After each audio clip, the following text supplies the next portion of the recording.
Búnir með bókun undir fyrsta lið, má biðja borgarfulltrúa Heiðbjörg Hilmisdóttur að gera grein fyrir henni.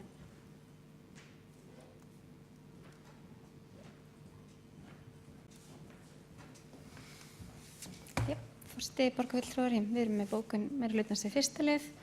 Hún hljóðar svo: ákvörðun að kaupa ekki aðgang að þjónustukönnun Gallup að þessu sinni byggir á þeirri áralöngu reynslu að könnun sem slík hefur ekki nýst til þess að bæta þjónustu borgarinnar. Reynt að semja við Gallup breytingar á fyrirkomulagi könnunar á þann hátt að hún myndi nýtast Reykjavíkurborg betur til úrvinnslu og úrbóta á þjónustu sinni, en þær viðræður báru ekki árangur. Markmiðið hlýtur að vera að verja fjármunum borgarinnar í gögn sem raunverulega nýtast til úrbóta. Ofangreind leið farin í þeim tilgangi að kanna betur viðhorf borgarbúa til þjónustu borgarinnar og sjá með skýrum hætti hvar brotalamir og úrbótatækifæri liggja. Niðurstöður könnunar verða birtar opinberlega svo að allur almenningur geti glöggvað sig á þeim. Heiðbjörg Hilmisdóttir borgarfulltrúa hefur gert grein fyrir bókun borgarfulltrúa meirihlutans. Þá Guðfinna Jóhanna Guðmundsdóttir borgarfulltrúa næstu pontu.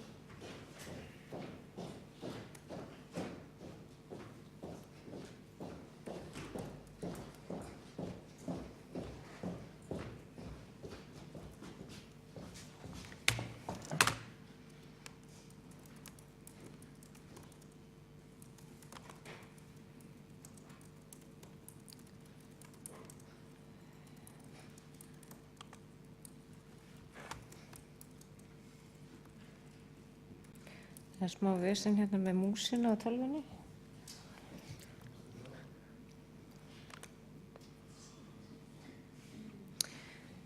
Forseti borgarfulltrúa, það bókun undir lið 3. Eftirlit með framkvæmd barnasáttmála Sameinuðu þjóðanna hjá aðildarríkjum í höndum barnaréttarnefndar og hefur hún meðal annars lagt áherslu á að íslenska ríkið dragi úr niðurskurði í mennta- og heilbrigðiskerfinu. Í kjölfar efnahagsbata á því má draga það ályktun að samanhljóta eigi við sveitarfélögin.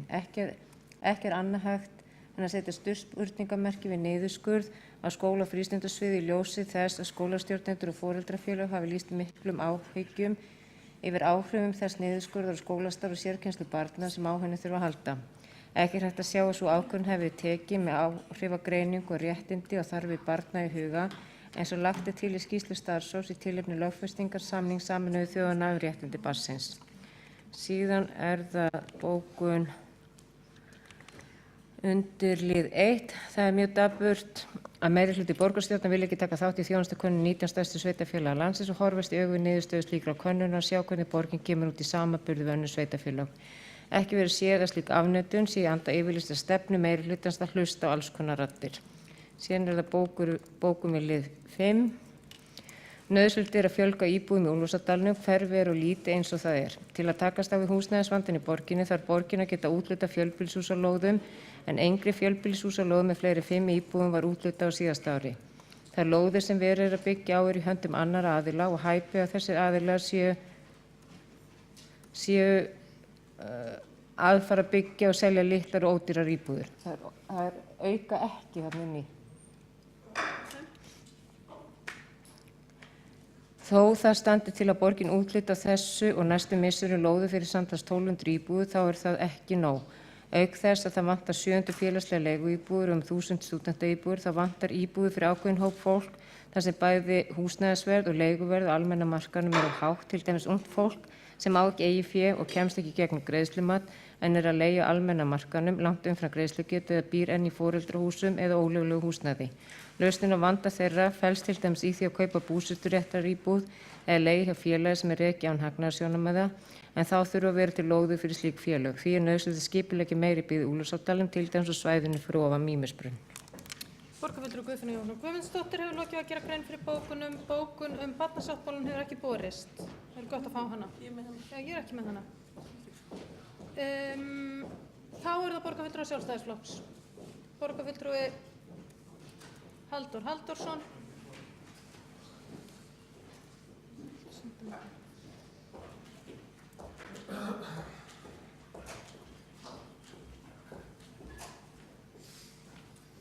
Já, forseti, við erum með bókun hérna vegna þjónustukönnunar. Borgarfulltrúar Sjálfstæðisflokksins leggjast gegn breytingartillögu borgarstjóra með stað þess að Reykjavíkurborg kaupi íbúakönnun Gallup sem nær til 19 stærstu sveitarfélaga landsins verði framkvæmd sérstök könnun. Með samþykkt breytingartillögunnar hefur meirihluti Pírata, Vinstri grænna, Bjartar framtíðar og Samfylkingar ákveðið að koma í veg fyrir að borgarbúar fá að vita hvernig Reykjavíkurborg stendur í samanburði við önnur sveitarfélög. Borgarfulltrúi Halldór Halldórsson hefur lokið að gera grein fyrir bókun. Þá borgarfulltrúi Júlíus Víðir Ingvarsson næstur í mælendaskrá.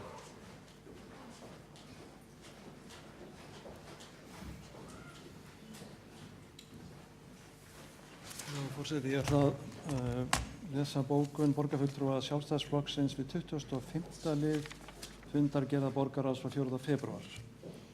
Og hún er svona: með því að afnema lánakjör borgarinnar og greiðslum byggingarréttar og gatnagerðargjalda sem staðið hafa einstaklingum og fyrirtækjum til boða í áratugi er verið að gera húsbyggjendum erfiðara fyrir og afnema þjónustu sem stendur til boða í öðrum sveitarfélögum á höfuðborgarsvæðinu. Höfuðmáli getur skipt fyrir fyrirtæki jafnt sem einstaklinga að eiga þess kost að fá hagstæð lán og fram til þessa hefur hægt að ganga að lánum vísum til 8 ára fyrir 80% af þessum gjöldum. Fólksfjölgun á höfuðborgarsvæðinu sýnir glögglega að Reykjavíkurborg stækkar mun hægar en nærliggjandi sveitarfélög. Frá árinu 2010 til ársins 2015 fjölgaði íbúum borgarinnar 2,9% en þeim fjölgaði 8,3% á sama tíma í öðrum sveitarfélögum á svæðinu. Lakari þjónusta og afnám lána fyrir greiðslu í borginni er ekki til þess fallið að snúa við þeirri neikvæðu íbúðaþróun fyrir Reykjavík. Engar haldbærar ástæður eru gefnar fyrir því að afnema lánakjör og greiðslum byggingarréttar og gatnagerðargjalda. Borgarfulltrúi Júlíus Víðir Ingvarsson hefur lokið að gera grein fyrir bókun og þá kom að Kjartani Magnússyni borgarfulltrúi að gera grein fyrir bókun.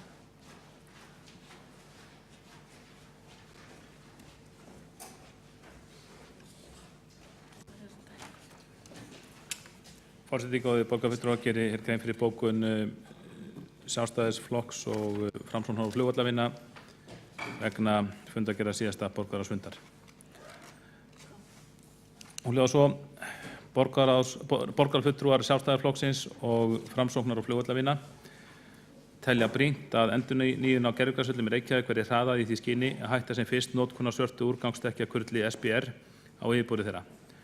Fyrirliggjandi áætlun staðfestir að borgarstjórnarmeirihluti Samfylkingar, Bjartar framtíðar, Pírata og Vinstri grænna lítur ekki svo á að slík endurnýjun sé forgangsmál. Rétt er að vekja athygli á því að í umsögn Heilbrigðiseftirlits Reykjavíkur frá 25. nóvember síðastliðnum kemur fram mun eindregnari afstaða gegn því að svart úrgangsdekkjakurl verði notað sem fyllingarefni í gervigrasvelli í borginni en birtist í eldri umsögn eftirlitsins frá árinu 2010. Þá hafa ýmsir aðilar, til dæmis Læknafélag Íslands, ítrekað varað við notkun úrgangsdekkjakurls og bent á að í því séu efni sem getur verið skaðleg heilsu manna, ekki síst barna og ungmenna. Einnig liggur nú fyrir Alþingi þingsályktunartillaga þingmanna allra flokka bann við notkun gúmmíkurls á leik- og íþróttavöllum og að mótuð verði áætlun að skipta gúmmíkurli úr dekkjum út fyrir hættuminni efni á þeim völlum sem það er nú að finna fyrir árslok 2016. Borgarfulltrúar Sjálfstæðisflokksins ítrekað þá tillögu sína að 3 til 4 gervigrasvellir verði endurnýjaðir á þessu ári og að forgangsröðun verkefna taki mið af því að hætta sem fyrst notkun á svörtu úrgangsdekkjakurli. Borgarstjórnarmeirihlutinn hefur ekki viljað fallast á þessa tillögu en kýsa forgangsraða í þágu annarra verkefna sem ekki eru aðkallandi en kosta mörg hundruð milljónir króna. Þar á meðal má nefna þrengingu Grensásvegar, viðbyggingu Grófarhúss og innanhússframkvæmdir í Ráðhúsinu. Dagur B. Eggertsson, borgarstjóri, hefur mánuðum saman 100 óskir fulltrúa og foreldra barna sem æfa knattspyrnu á dekkjakurlsvöllum að hitta þá til að fara yfir þetta mál og þau gögn sem þeir hafa aflað sér skaðsemi SBR dekkjakurls. Borgarfulltrúar Sjálfstæðisflokksins óska eindregið eftir því að borgarstjóri hitti umrædda foreldra sem fyrst og eru reiðubúnir til að hafa milligöngu að koma slíkum fundi á ef á þarf að halda. Borgarfulltrúi Kjartan Magnússon hefur gert grein fyrir bókun sem er í lengri kantinum, ríflega 300 orð sem er mun lengra heldur en það sem að svona tíðkast almennt. Ef borgarfulltrúin getur stytt hana þá verður það gert. En